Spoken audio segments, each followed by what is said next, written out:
ಲಂಚ ಸ್ವೀಕರಿಸುವಾಗ ಲೋಕಾಬಲೆಗೆ ಬಿದ್ದ ಪೇದೆ. 10,000 ರೂಪಾಯಿಗೆ ಬೇಡಿಕೆ ಇಟ್ಟಿದ್ದ ಗ್ರಾಮಾಂತರ ಠಾಣೆಯ ವೆಂಕಟೇಶ್.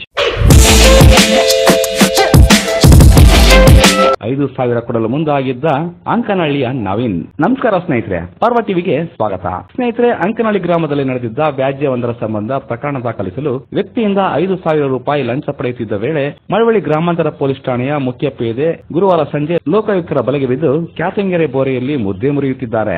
ಅಂದ್ರೆ ವ್ಯಾಜ್ಯವೊಂದರ ಪ್ರಕರಣ ದಾಖಲಿಸಲು 10,000 ರೂಪಾಯಿ ಕೊಡಬೇಕು ಅಂತ ಮುಖ್ಯ ಪೇದೆ ವೆಂಕಟೇಶ್ ಬೇಡಿಕೆ ಇಟ್ಟಿದ್ದ. ಅದಕ್ಕೆ ಅಂಕನಹಳ್ಳಿಯ ನವೀನ್ ನಿರಾಕರಿಸಿದಾಗ ನಿನ್ನೆ ಮೇಲೆಯೇ ರೌಡಿ ಶೀಟರ್ ತೆರೆಯುವ ಬೆದರಿಕೆಯನ್ನು ಹಾಕಿದ್ದ ಎನ್ನಲಾಗ್ತಿದೆ.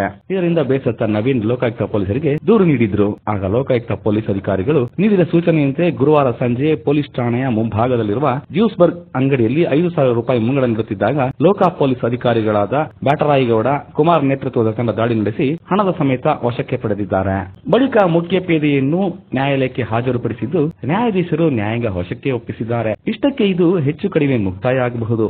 ಯಾಕೆಂದ್ರೆ ಲೋಕಾಯುಕ್ತ ಪೊಲೀಸರು ದಾಳಿ ಮಾಡೋದು, ಲಂಚದ ಸಮೇತ ಹಿಡಿಯೋದು, ಜೈಲಿಗೆ ಕಳಿಸೋದು ಆಗಾಗ ನಡೀತಾನೇ ಇದೆ. ಹಾಗಂತ ಹಲವು ಪೊಲೀಸರು ಸರ್ಕಾರಿ ನೌಕರರಿಗೆ ಕಿಂಚಿತ್ತು ಭಯವಿಲ್ಲ. ಯಾಕಂದ್ರೆ ಲಂಚ ಪಡೆದು ಜೈಲಿಗೆ ಹೋದವರು ಒಂದಷ್ಟು ದಿನ ಅಮಾನತಾಗ್ತಾರೆ, ಸಾಧ್ಯವಾದಷ್ಟು ಬೇಗ ಹೊರ ಬರ್ತಾರೆ, ಬಂದು ಅದೇ ಠಾಣೆ ಅಥವಾ ಕಚೇರಿಯಲ್ಲಿ ತಮ್ಮ ದರ್ಬಾರ್ ಮುಂದುವರಿಸುತ್ತಾರೆ ಎಂಬುದು ಬಹಿರಂಗ ಗುಟ್ಟು. ಅದಕ್ಕೋಸ್ಕರ ಸರ್ಕಾರ ಲೋಕಾಯುಕ್ತ ವಿಶೇಷ ತನಿಖಾ ತಂಡ ರಚನೆ ಮಾಡಿ ಲಕ್ಷಾಂತರ ರೂಪಾಯಿ ಪೋಲು ಮಾಡುವ ಬದಲಿಗೆ ಸರ್ಕಾರಿ ನೌಕರರಿಗೆ ಸಂಬಳ ಕೊಡುವ ಬದಲಿಗೆ ಇಂತಹ ಪ್ರಕರಣಕ್ಕೆ ಇಷ್ಟು ಲಂಚ ಕೊಡಬೇಕು ಅಂತ ನಿಯಮ ಮಾಡಿ ಜನರಿಗೆ ಇನ್ನೊಂದಷ್ಟು ಬಿಟ್ಟಿ ಭಾಗ್ಯ ಕಲ್ಪಿಸಿದ್ರೆ ಜನ ನಿಶ್ಚಿಂತೆಯಿಂದ ಲಂಚ ಕೊಡ್ತಾರೆ. ಈ ವ್ಯವಸ್ಥೆ ಜಾರಿಯಾದ್ರೆ ಲಂಚಾವತಾರ, ಭ್ರಷ್ಟಾಚಾರ, ದುಷ್ಟಾಚಾರವನ್ನ ದೂರ ಮಾಡ್ತೇವೆ ಅಂತ ಮೈಕು ಸಿಕ್ಕಾಗ ಬುರುಡೆ ಬಿಡೋದನ್ನ ರಾಜಕಾರಣಿಗಳು ತಪ್ಪಿಸಿಕೊಳ್ಳಬಹುದಲ್ವಾ? ಸ್ನೇಹಿತರೆ, ನಮ್ಮ ಈ ಸ್ಟೋರಿ ಇಷ್ಟವಾಗಿದ್ರೆ ಲೈಕ್ ಮಾಡಿ, ಶೇರ್ ಮಾಡಿ ಮತ್ತು ನಿಮ್ಮ ಅಭಿಪ್ರಾಯಗಳನ್ನ ಕಮೆಂಟ್ ಬಾಕ್ಸ್ ನಲ್ಲಿ ತಿಳಿಸಿ. ಧನ್ಯವಾದಗಳು.